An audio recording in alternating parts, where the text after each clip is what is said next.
Welcome to Smart Remarks, where it's all Sarah Palin all the time in my nightmares. The only thing we have to fear is fear itself.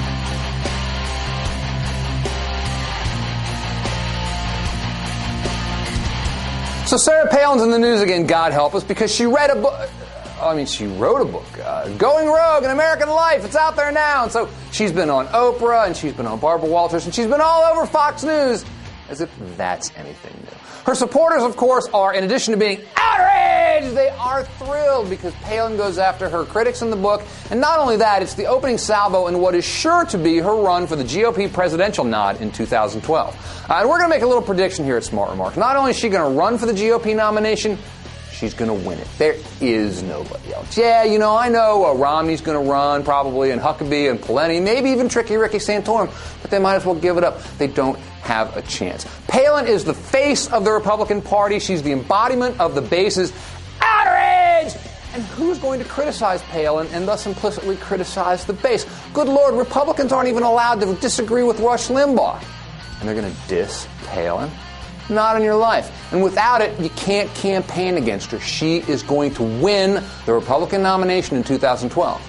And then she's going to be crushed in the general election. Now, there's obviously a lot of time between now and then. A lot of things could happen if the economy's still in the dumps. All bets might be off. But Palin's problem is her inability to reach beyond the base. Her appeal revolves around her cultural populism, the outrage of the base against the elites who think they know everything but don't know anything about real America.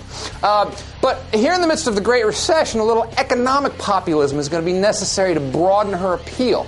Neither Palin nor the Republican Party are capable of embracing economic populism. If Palin had any brains, she'd realize that many of her followers, but I'm betting most of her followers, have 4- and 5-digit Visa or MasterCard bills, and their interest rates have just gone up. And so when Palin says, key to the economy is deregulation and less taxes for business, her supporters think, Citibank's a business, isn't it? So is less regulation going to help me, or is it going to hurt me? Palin's economic message boils down to conservative boilerplate. Let the rich keep more of their money and maybe some of it will trickle down. If you don't have health insurance, well, that's too bad. And if you can't afford your mortgage because you bit off more than you can chew, even though maybe when you bit you had a job and now you don't. That may fly with some heartland types who like the idea of having someone just like them in the White House. But for the rest of America, you need a little substance. Sarah Palin just doesn't have it. Putin rears his head and comes into the airspace of the United States of America. Where do they go? It's Alaska. It's just right over the border. It is.